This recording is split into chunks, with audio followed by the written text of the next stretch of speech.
Welcome to God's Way, YTVY, the spiritual viewpoint. Well, as usual, we have a fascinating subject tonight. So just stay put. I'm Adolphina Shephard.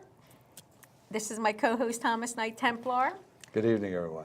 And we have a couple of fabulous guests here tonight. We have Pat Brady, right? Hello, thank you for letting me be on the show. Oh, we're so happy to have you. Now, Pat's an astronomer, right? Correct. Teaches, she's a professor of astronomy. Yes. And we're going to be going back and forth about some of these recent cosmic events that have been occurring and that are of great importance to us. And we have another guest, Mary Silvernail, and she's a fabulous psychic astrologer, and as well as many other things too. Well, we all are multifaceted, I'm sure. Well, none of us do just one thing. But I always thought I was perfect. yeah. But Okay. tonight we're going to be talking about the cosmic events that have been happening that are propelling our world forward.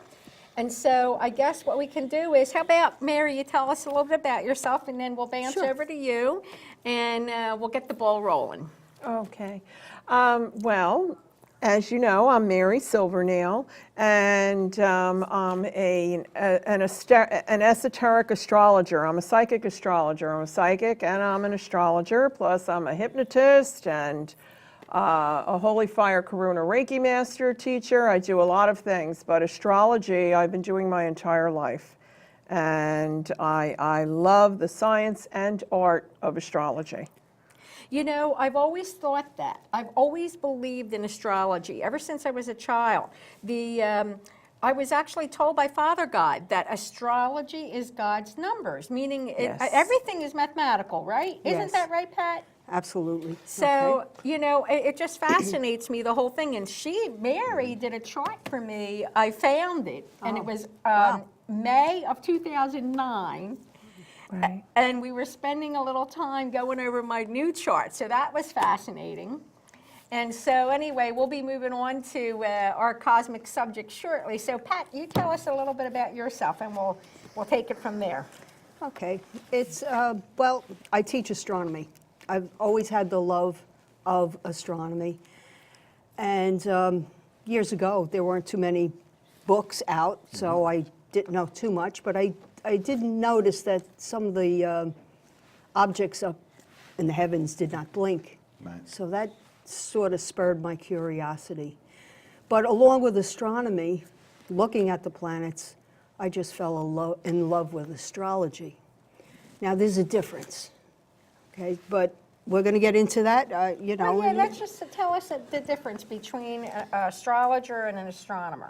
Well, the urge to make sense of it all, okay, and there's an art to it, there's an imagination to it, but the ancients have sort of lost their way now because astronomy, which is a science, hypothetical, theoretical, it comes about measuring.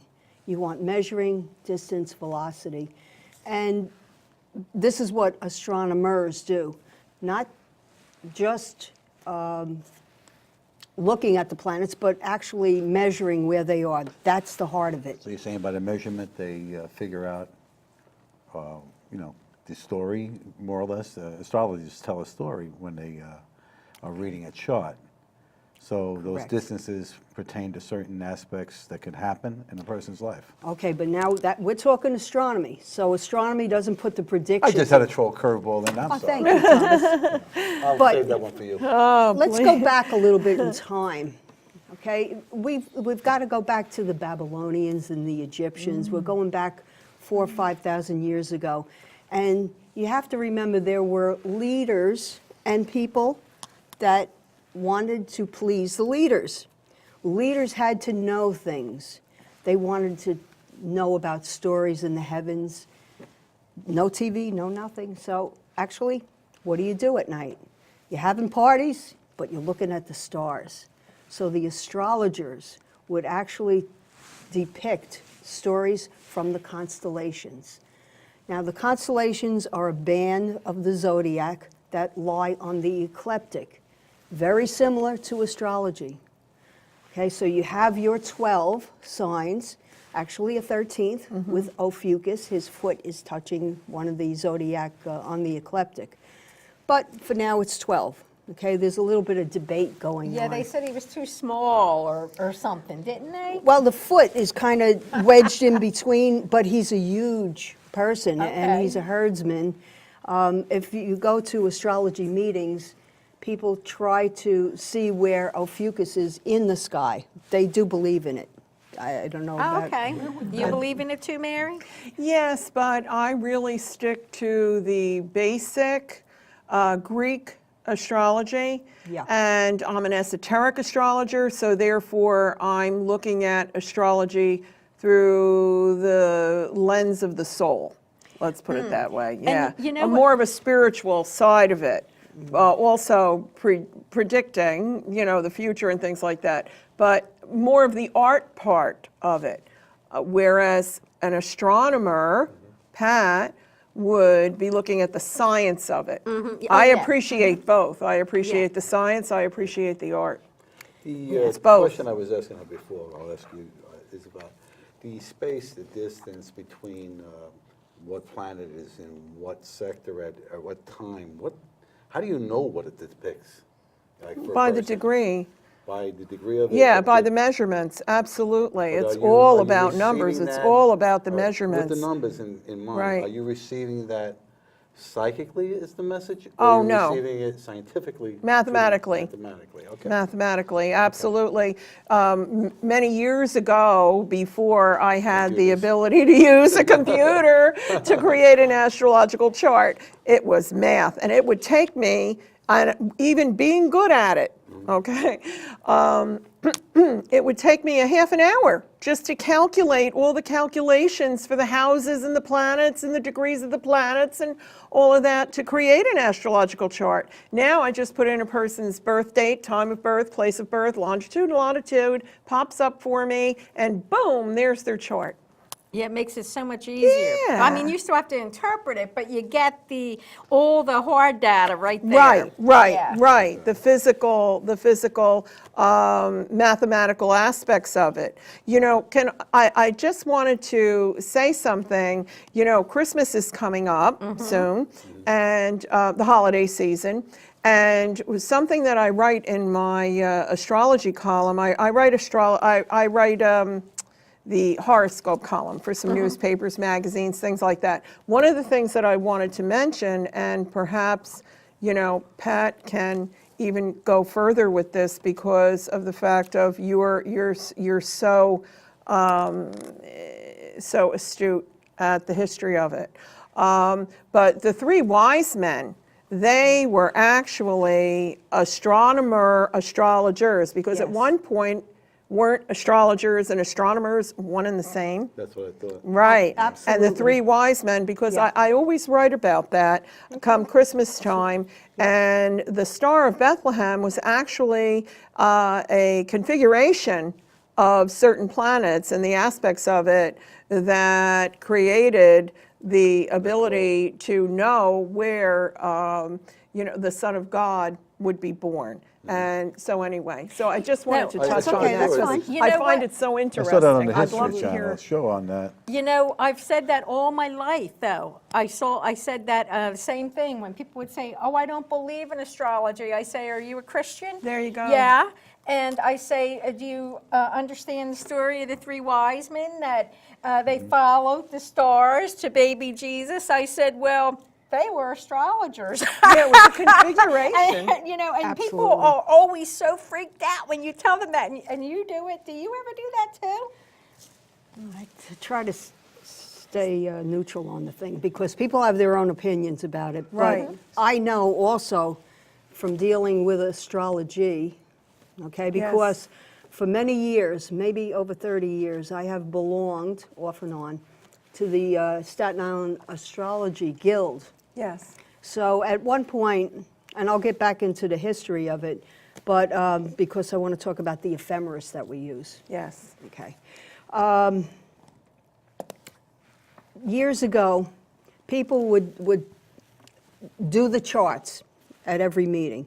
And they would say, well, look, you have a conjunction of three planets in one, or maybe on one of the cusps, but they didn't know it and they couldn't see it. So who did they turn to? They'd turn around and they'd say, can you see that in the sky? Of course I could see that in the sky. I'm up at night. Of course I could. So there would be meetings where people from the Astrology Guild would call me if there was, say, an alignment, a star Yes. alignment, where? And I'd say, okay, look at 12 midnight and then go maybe to 3 o'clock and you'll see your planets there. It's a They would go, wonderful- be on the phone and they'd go, oh, I see it. Yes, for it to come alive, because It's many times astrologers beautiful. are just looking at the actual paper, the chart, Yes. the numbers of it, instead of looking up at the heavens. I also deeply appreciate looking at the heavens. Astrologers look down. Right, And you're absolutely right. They can go into the 12 signs, the 12 houses, talk about it, but there's nothing like looking up and seeing it in the sky. That's what I love. I agree. This other one you were talking about, the one with the little foot's caught in something, whatever it is. Ophiuchus. Where would that fall in as far as on the chart? I mean, is it next to Pisces? Is it next to Cancer? Is it next to Sagittarius? What constellation let's is that see. in? I don't even know, because I don't even, and Anything. to me, I still call Pluto a planet. I know Me it's too. wrong, but I do. That's a And I planet. consider it a planet It's either because, a boy, planet it's a or heavy it's a hitter. dog. It's a According to no. Walt Disney, it's a dog. Well, there have been many protests, and we'll get back to Ophiuchus. Okay, sorry. But people do not like the term Pluto being a dwarf, a little runt. of a- Planetoid. Oh, that's the one I was thinking of, yeah. Yeah. Well, I've spoken to Dr. Neil deGrasse Tyson at the Museum of Natural History, and he said, listen, Pat, I have a rough time telling people about that. He's the one that started it all. And he was getting the death threats from the little kids. They want Pluto to stay.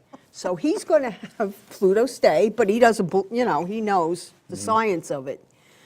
Can you imagine getting the death Death threats? threat, that's Let me tell you, wild. some of them Pluto. 6-year-olds are dangerous. I know. Yeah, but it's Pluto, you know the energy of Pluto, that's what it's all about. You have Scorpio there. You have that mysterious ball of ice that scorpions, if they touch, it's like a marble. They can actually cool it down. There's something about it. Well, the underworld of, now, if we're talking about Pluto, Yeah, that's it has it. 3 moons, and it does revolve around the sun. So you can't rule that out. That's where the debate is also. But that's deep meaning for Scorpio.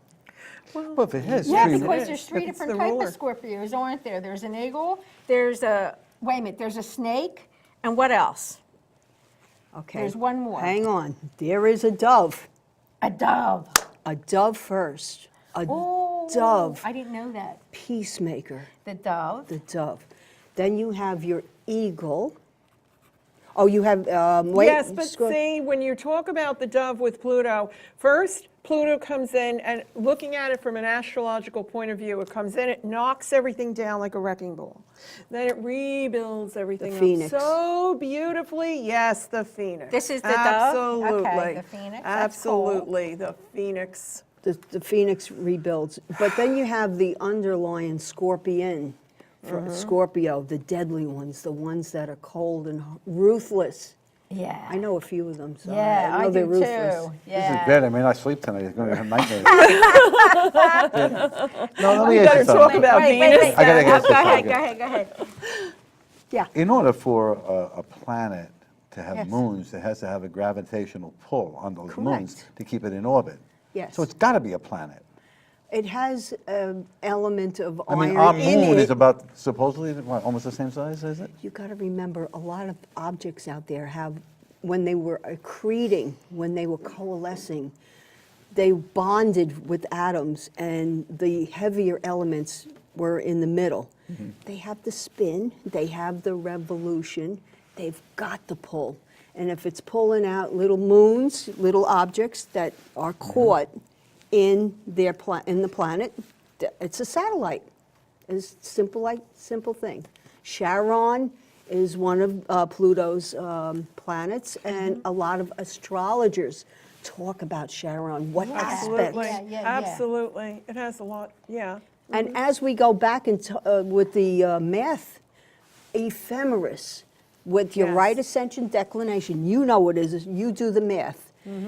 The astronomers put the same right ascension and declination on that telescope. The astrologers use it as the chart. Correct. Okay, she's using her numbers for the pencil and paper. Astronomers use it to find something. So what was the third one now? Okay, so we have the dove. We Right. have the scorpion. Right. We've got the eagle. Okay. Now, eagle is at its highest form. The phoenix builds up, okay, and every scorpion out there has the ability to be any one of these things. Is that right? Yes. Absolutely. Absolutely Oh. true. So they're shapeshifters. Absolutely true. And what I always find in an astrological chart, wherever Pluto is transiting through whatever house in a person's chart, that's where it's like they go through as if they're going through the Holland Tunnel. They're in the dark for such a long time, and they're in the middle of the dark, and then all of a sudden, and I mean a long time because Pluto's a slow mover, and then all of a sudden they see this light at the end of the tunnel.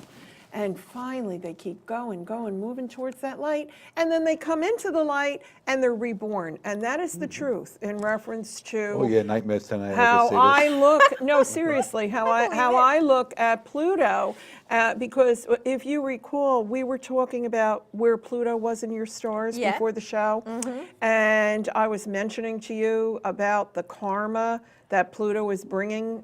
Tremendous, beautiful karma, if you don't mind my just saying No, I that. don't care. For you, anywhere between 4, 5, 6, 7 lifetimes worth, that's really coming home to hit Yay, beautifully for you. that sounds like a yeah, good it's really, really future. beautiful for her. It's powerful for Yes, Taurus because also. I was looking at because what I'm looking at is esoterically, Yes. soul-wise, for, yeah.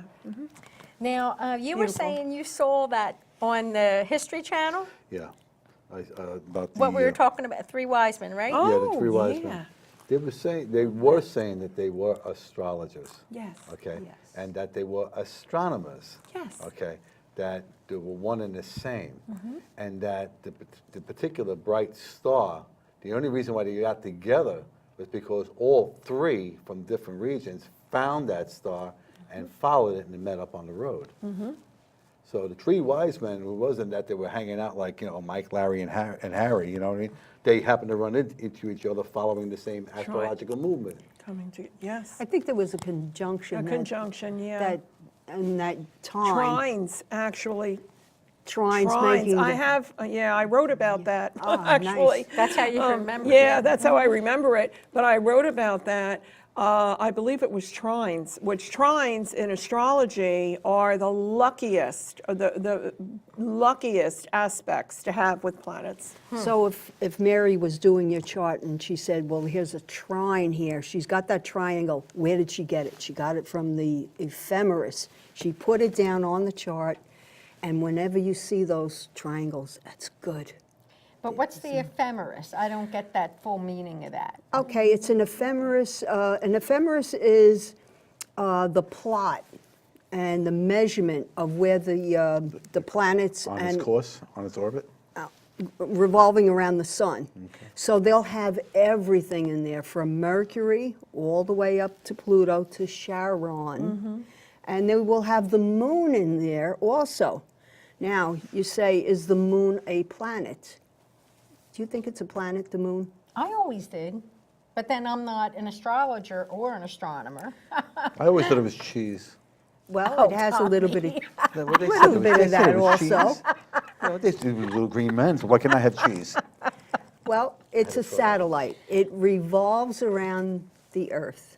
So anything revolving around a planet is a satellite, okay? But the astrologers put that in their ephemeris because they couldn't understand it. They didn't know what it was.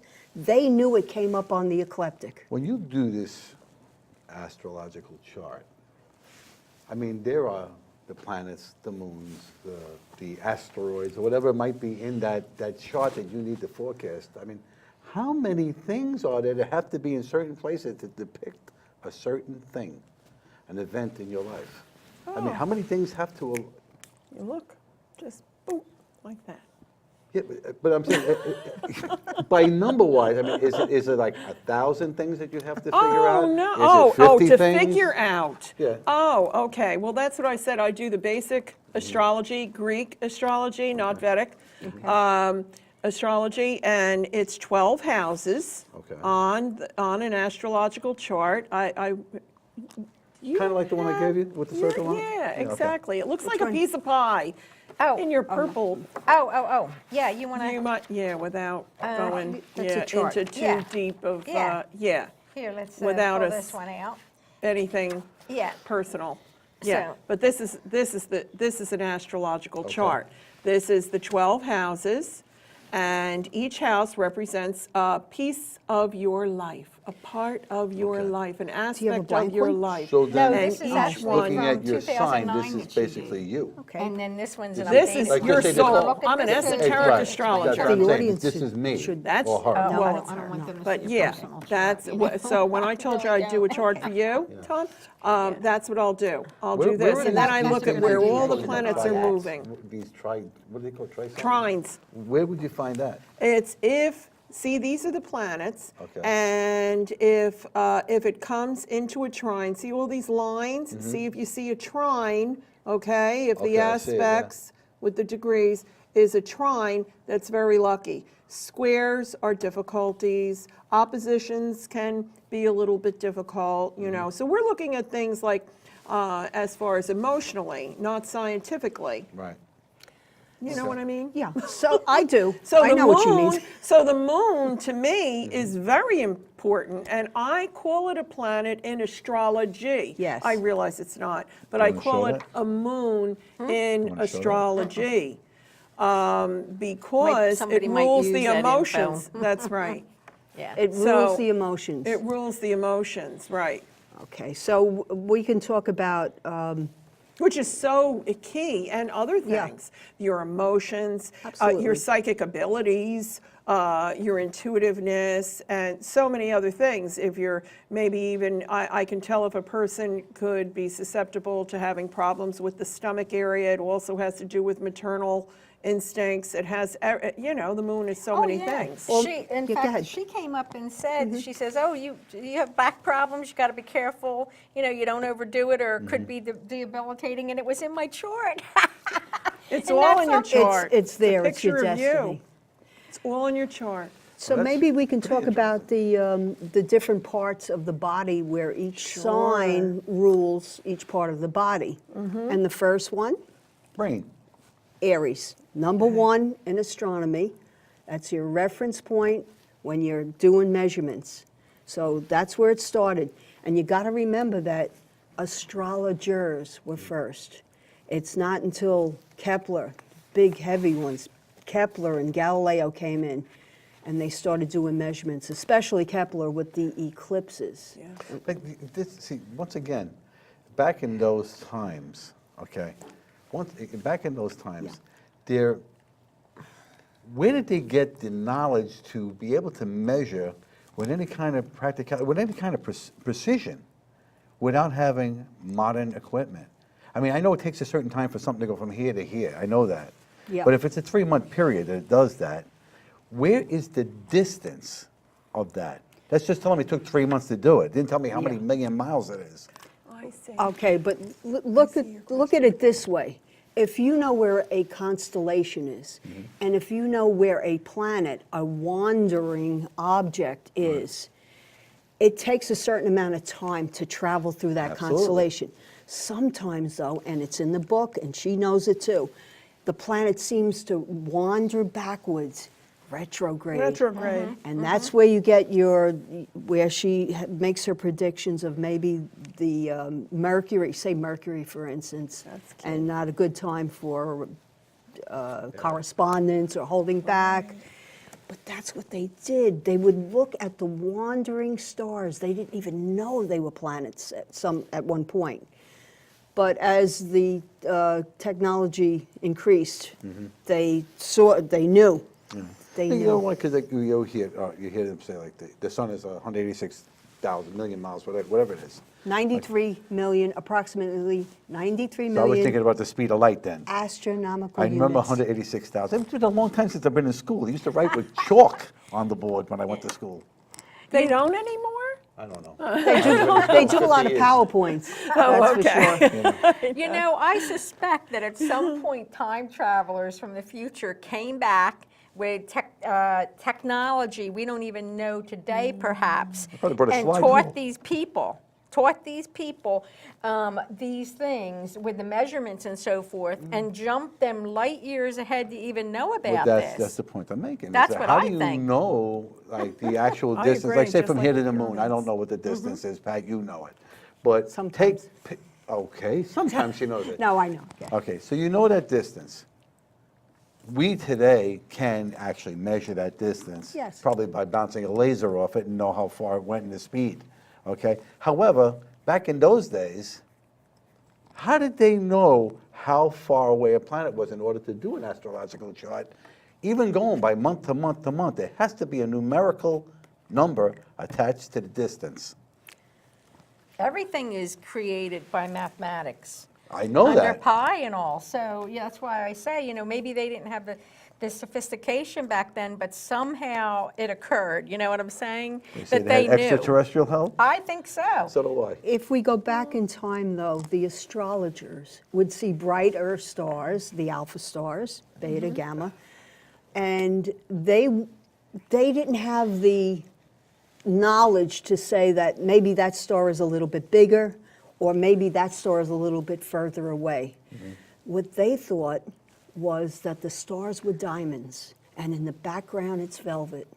And if anybody ever goes to Sedona and Flagstaff, Arizona, Looks like that. I go there almost every year. I The just couldn't vortex. do it this. Me too? You go there too? You go to Percival Lowell Observatory. Have you been up there? No. All right, every year I go. We're going back in the spring, and I Okay. really need to. Oh. I need to go there once. My 2 new little puppies that I got, they actually came from Arizona. Yeah, they were born out there, and we brought them back. Sorry. I'm If you- jealous. I But- want to go. Oh, with Oh, you you guys. have you brought have them to to go. New This York, is you your guys? Yeah, New Jersey. Oh, New Jersey. All right, you're I'm gonna in New spoil them if you put them Jersey. here. Yeah, we traveled. They were only one was a pound and a half, and the other was 2 Kind of adorable. pounds. Maltese. Nice They're dogs. beautiful. Okay, Yeah. what's their signs? gotta- Come on, you got to know it. Oh, honey, they're both Pisces. They're Okay, twins. there we go. They're the That's best. funny. Oh, That's absolutely, funny. and they're right on the cusp of Now let me Aquarius. guess, you're a Pisces. Of course. Right on the cusp of Okay. Aquarius. Yep. I always thought I was the best.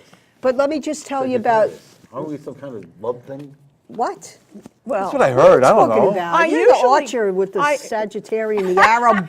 yeah. Yeah, but don't I Bow and shoot them love darts? Yeah, and then they come back poisoned. Of course they do. But see those love darts? Let me tell you, when women come to me and they tell me they're in love with a Sagittarius man, I say, look out. They're going to break your heart, right? Look Oh my God! From Sorry. But they're, boy, are they a I lot know of it's fun, right. let me Yeah. tell you. Why isn't this Sagittarius vodka? men are wonderful. Or maybe I'll just put these flames out now. Do you like fast cars? What happened? Fast cars? Yes. Yeah, say, of course. See, Sorry. they know you It's okay. guys. They know you, buddy. We're going off the subject, Yes, but if we you are. ever go up to Lowell Observatory, you will see one of Galileo's telescopes. Oh, I have to. You have to see it because this is what happens. Before the telescopes, the Dutch used to take lenses and put them to their eye, and this way you could see a Shakespearean play close up, magnified. Here's Galileo in Italy, and he sees this area. They would take the flawed lens and throw it to the side. Galileo picks it up, and he notices that everything becomes Larger. definitely. So he takes that and he asks the king if he could build one. The king wants one. He definitely wants one. Now, there have been telescopes before, but Galileo's on the track now. King gives him a big chunk of his treasury. And what happens is he builds a few scopes, but think about the treasury. He's got all this money, jewels, endless, carte blanche. He builds his scope out of gold. And you'll be able to see one of the telescopes at Lowell Observatory. It's in a velvet background in a beautiful case. It's gold? Gold. Galileo had the money. The lenses that he used, what were they, prisms? They were just lenses that, it was at a time where the Dutch were taking glass, polishing them, so things would be magnified. Right. You have to remember that. There has to be some kind of concave to that in order to get Oh, that. yeah. And then if you take two lenses and you start, measuring. Yeah, then you can do that, yeah. That's the gist of the telescope. That's it right now. Mm-hmm. That is it.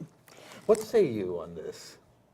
What say I? Aye, on the I. telescope? We're going to talk about Sagittarius? What did you Yeah. say? Don't know more, I got no more water to put the No, flames no, out. no. But you know what I did want I'm to a good talk one. about? He is a good one. He's the best. But Yes, he is. I Yes, wanted he is. to- I actually looked at his chart before. Did He showed you? it to me, Oh, yeah. good. He's got a good heart. Yes, he Yeah. does. Yes, he does. I wanted to talk a little bit about some of the cosmic events, since that's what the subject of the show is. Okay. And I wanted to talk about the blood moons a bit and what that means for mankind. And at the beginning and the end, I think there were 4, but I also want to talk about even what just happened just very recently in the past couple of weeks. I get space weather news, and NASA actually caught sight of a black hole spitting out a huge, I mean, I don't even want to call it a CME, this beam that hit the Earth, and we have pictures of it. Could you pull that up in the back so they can see what I'm talking about in the control room? I want you to see this picture, because black holes, well, and I'm sure, suck energy in. They are Sure. not known for spitting energy out. And it was the first time it's ever been captured. And it was I knew something big happened. You're saying something came out of a black hole? Yeah, Yes. out. Because usually they said anything goes in it, that's it. That's Yeah, it. there it is right there. There's the picture from NASA. This came out of a black hole, and look at it, how it hit the Earth. Oh, that looks like a supernova. So they A were star or supernova, something. yeah. Yeah. So I mean, this was the first time Okay. thing that had occurred. Okay, I think we're done with the picture. So this was a first time thing. It was unprecedented. And I tell you what happened. I was in my office doing some work, and it was, I don't know, in the afternoon, and suddenly I said, I got dizzy, and I had to go sit down. I'm telling my husband, I don't know what just happened. Something big just happened, because I got so dizzy all of a sudden, and I had to go sit down for a couple hours. And then, of course, you find out afterwards what happened, because didn't Yeah. know what happened at the time. What date was this? I think that was November 4th. Ah. Was something Interesting. happened that date that you recollect? No, but I mean, it's within a week before the 11/11, and it's right in between October 27th and 11/11, which I have a couple of notes here that I'd like to talk about, if that's okay, because in reference to I that. know that stuff's coming up about this, and I knew Yeah. this was important, because this is a first-time thing that's ever happened or ever been caught. So yeah, tell us what you got there. So that would have been during, well, that's right in the middle of the full moon and the new moon. The full moon on October 27th was the third of 3 super full moons.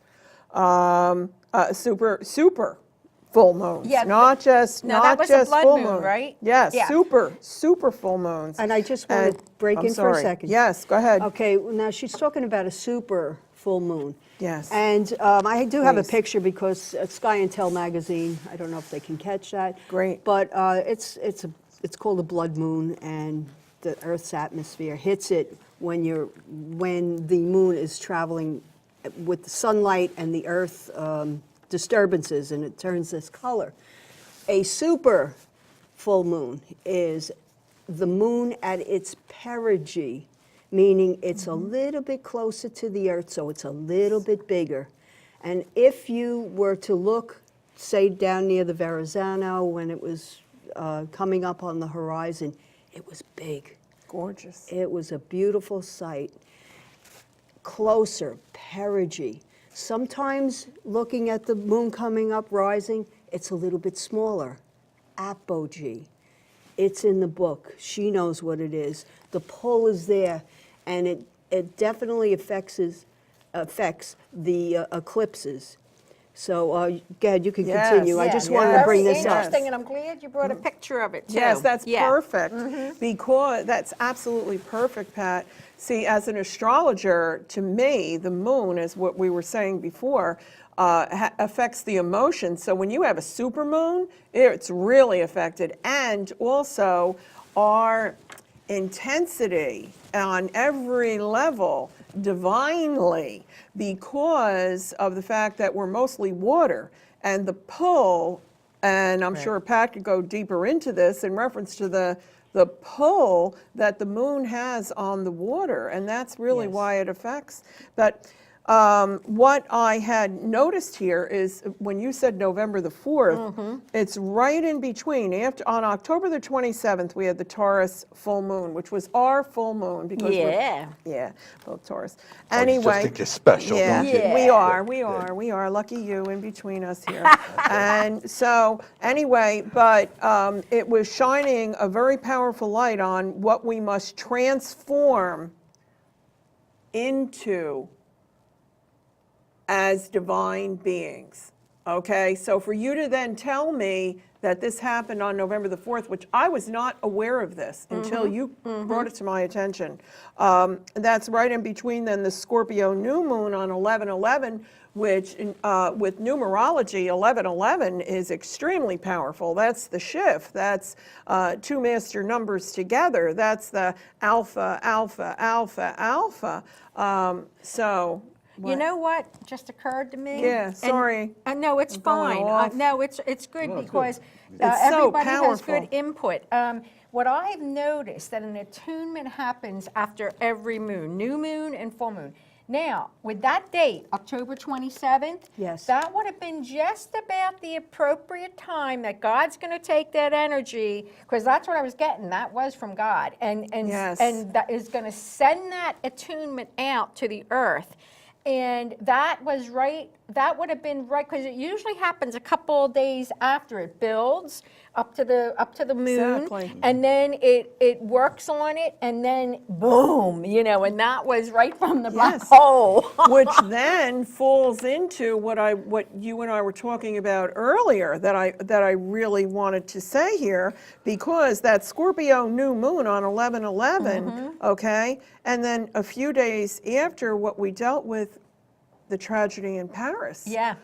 And, we also at the same time, Mars was very close. Mars is the god of war. Yeah, that's the Mars war is planet, war. right? Yeah. And the ruler of Scorpio, okay, and also it was in the last degree of Virgo. Okay. And Virgo first of all, Mars can be very cold-hearted. Remember, you were talking about that before when you were talking about Scorpio, right? That's- in yeah, some Mars. ways, but also, and then in the constellation of Virgo creates calculating. So what had happened in reference to the tragedy in Paris, I mean, it has everything to do with Mars having to been, as an astrologer looking Yes, at it, yes.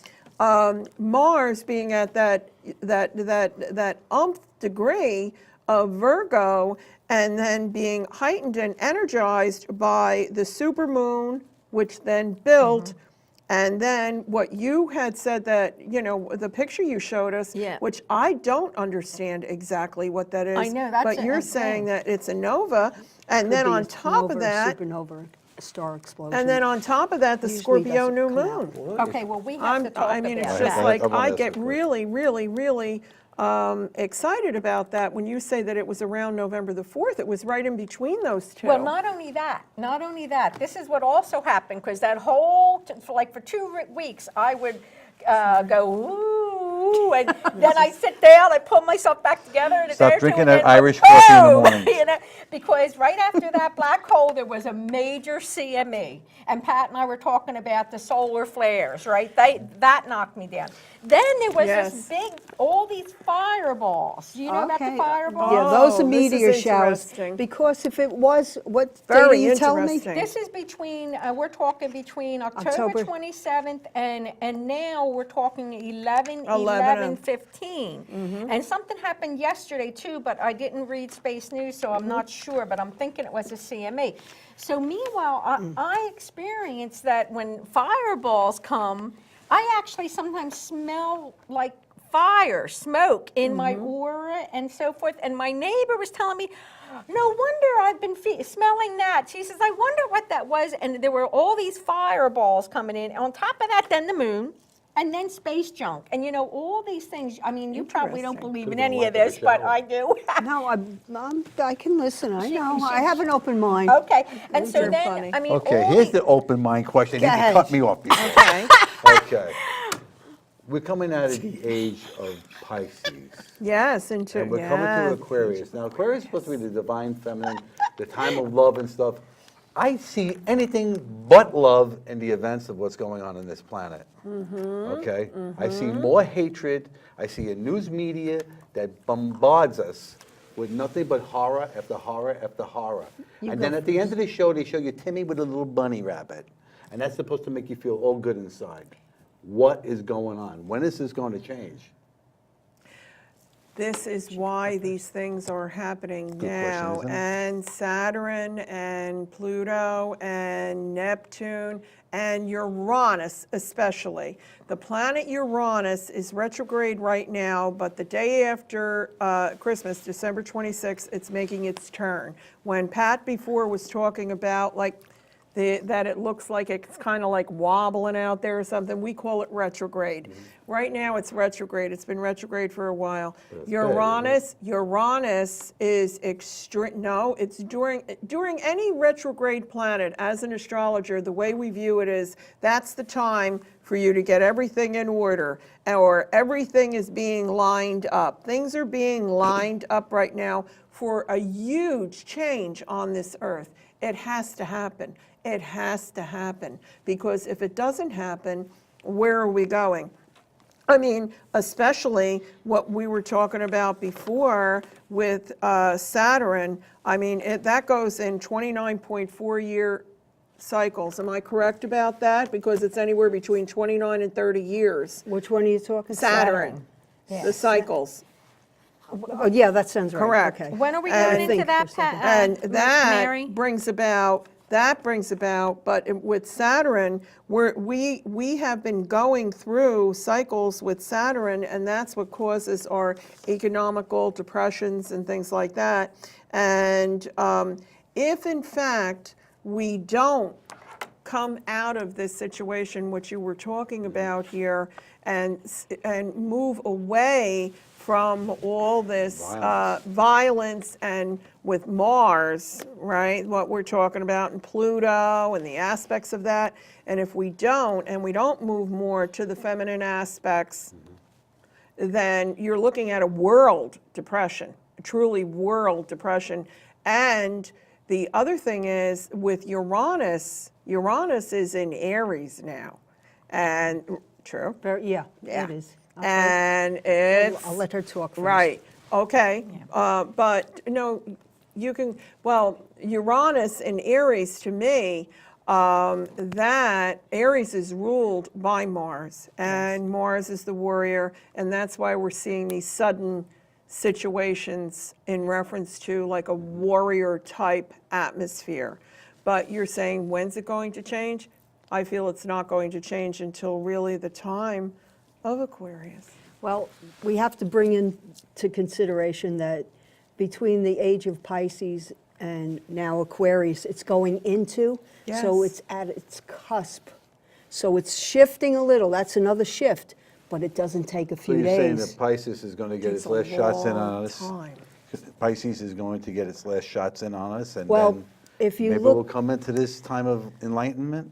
It should be better because the age of Pisces represented martyrdom and killing and wars.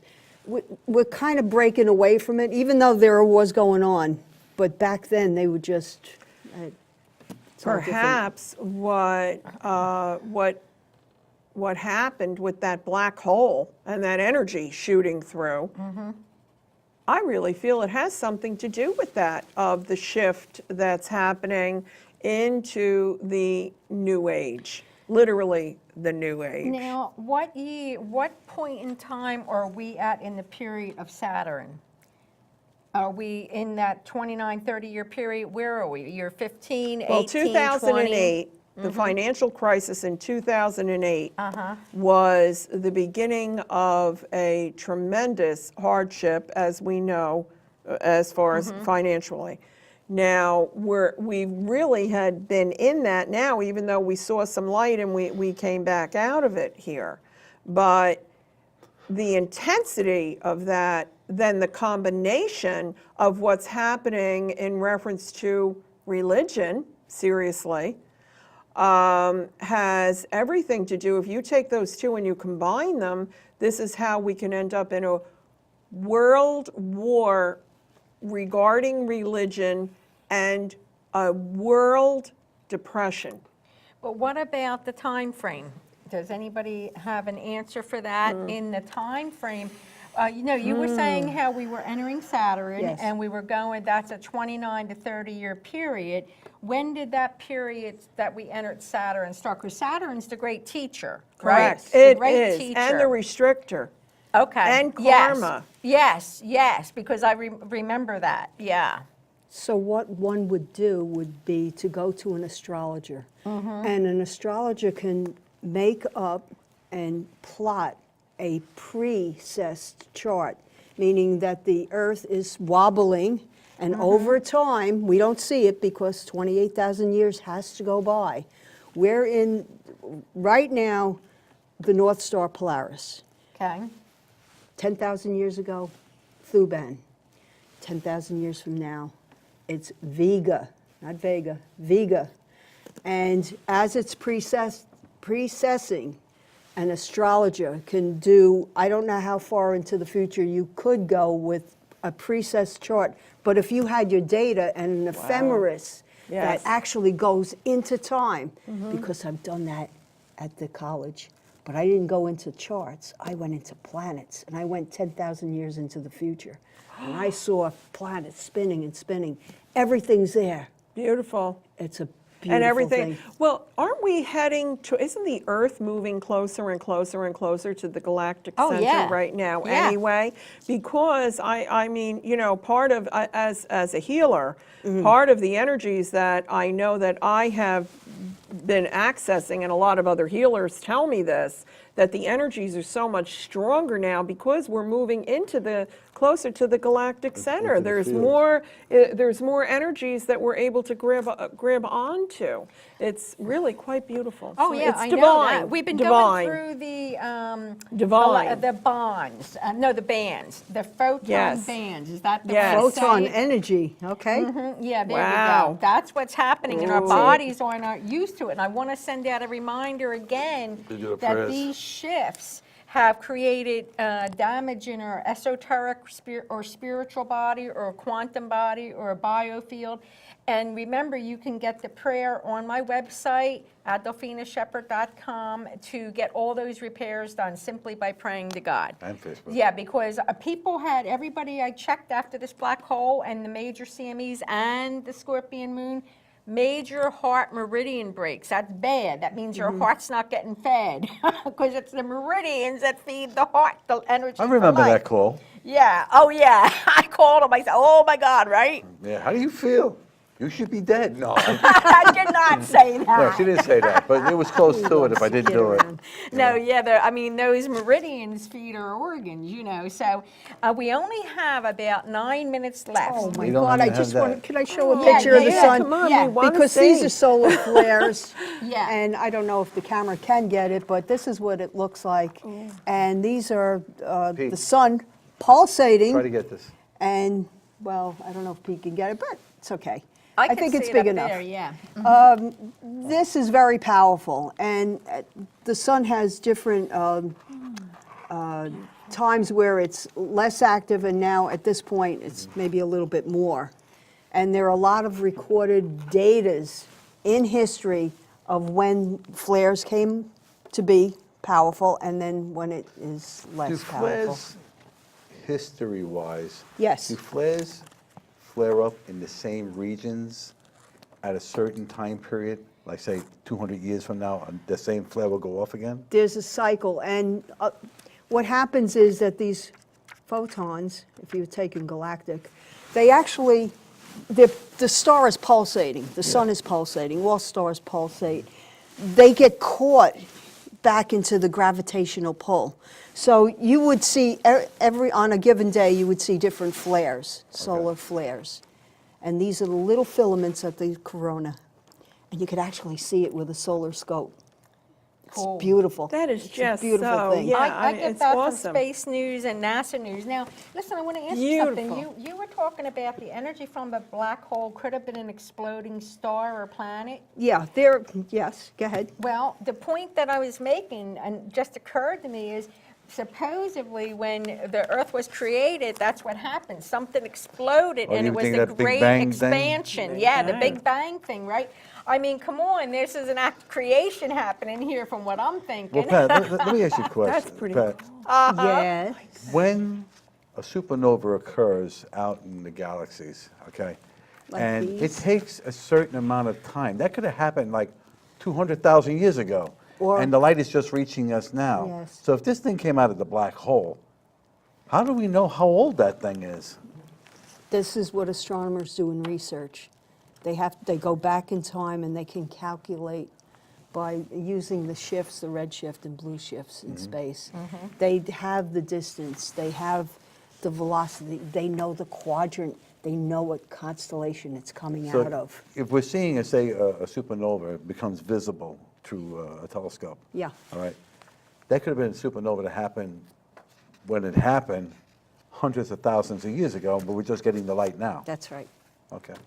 Well, you know, this is so fascinating. I was there in science class. We have I'm got to telling do you. this again. We've got to do this again because this hour went by so quick and we only covered just what recently happened. I know. I mean, imagine, you know, and we can Wow. continue to explore these new things that are coming up because I say from now until May, things are going to be rocking and rolling, at least. So it'd be cool if sometime between now and May, maybe, you know, April or something like that, when time has passed, we can figure out something else cool to talk about, you know, that we can do this again, because I loved hearing your point of view from where you are in the science and you from the science and the art. I just love it. Love it. And I wanted to share 2 new opportunities coming up next month, too, for you to learn more about this fascinating type of information. There's a spiritual holistic fair on December 5th where there will be people with this cutting edge type information, all different types, like, I'll read a few of them: angel art, Okay. angel readings, flower essences, herbs, alternative healing methods, crystal jewelry, energy jewelry, sound healing, or photography, prayers and healing, reflexology, Reiki and acupuncture. Now, the thing that's neat about this is there's usually nothing like this around the holidays. And there's 2 of them, one on December 5th and one December 18th and 19th. And what's nice about it is you can buy a gift certificate for your loved ones, something that's different. You know, I mean, if you're trying to awaken somebody and they don't have a clue, you can get a psychic reading or crystal jewelry or a soul portrait or an aura photograph and give it to them, especially for the person who is everything. Oh, we got to wrap up. What do you do for somebody who is everything? It's perfect. So the one, let's see, I just want to go into this. December 5th is at the Ramada Inn on Route 206 in Bordentown, New Jersey. And that's from 9 to 5. You can Google that. Well, we don't want to- And the other one is the Spiritual Holistic Fair is, let's see, that is the Leesport Farmers Market Banquet Hall in Gurnance Church Road in Leesport, PA. And so you can Google both of those things and find out more about them, make your holiday shine. Okay. So I Let's guess. thank our sponsors. Yeah. All right, first we'd like to thank our sponsors for our feast tonight. That was Antonio's Pork Store, and another sponsor is Aardvark Pest Control and Great Kills. And I'd like to thank our guests, Mary Silvernail and Pat Brady, for coming on. And I thought this was a really, really riveting conversation. Good show. Oh, I know. I enjoyed it so much. It went by like hearing it. this. It's so quick, and there's just so much more When to a do. topic is really, interesting like that, and, especially having both aspects. Oh, yeah. We could do this forever. I just want to end on a good note for Sagittarius, Yes. because I'm, Well, she's you a know, bomb thrower. astrology. She set me on They're a fire lot over of here. fun. Oh, they're a lot of fun, Sagittarians. Oh, of course, they're the party. We got 1 minute. Yeah. But Very on the higher spiritual. octave, that's the spiritual, Very and there's wisdom with Sagittarius. Yes. So the kings always revered, they had this thing for Sagittarius, especially in the sky. It's one of the most powerful Absolutely. constellations out there, and Thomas is a Sag. I know And that. Sagittarius represents spirituality. See, first they gave me the poison, then they gave me the sugar afterwards. Well, Why, you're a horse, you like the sugar? very good. But I wanted to make sure they didn't leave you Actually, I with a can't have negative sugar. thing, so that's good. can't have That's sugar. good. I love it. And so we probably have a minute We left, don't have right? that, We no. don't. No, we but don't we're even gonna say have a minute goodbye. left, so we can say goodbye. We can say Happy goodbye. New Year, Merry Bye. Christmas. Yes. Goodbye out there. Happy TV holidays. land. Thanksgiving. Goodbye, Many Brian. blessings. Thank you, Bye, Brian. everybody. Many blessings. Thank you for having me. You're welcome. We enjoyed it. We enjoyed Yeah, it. this was fun. Nice.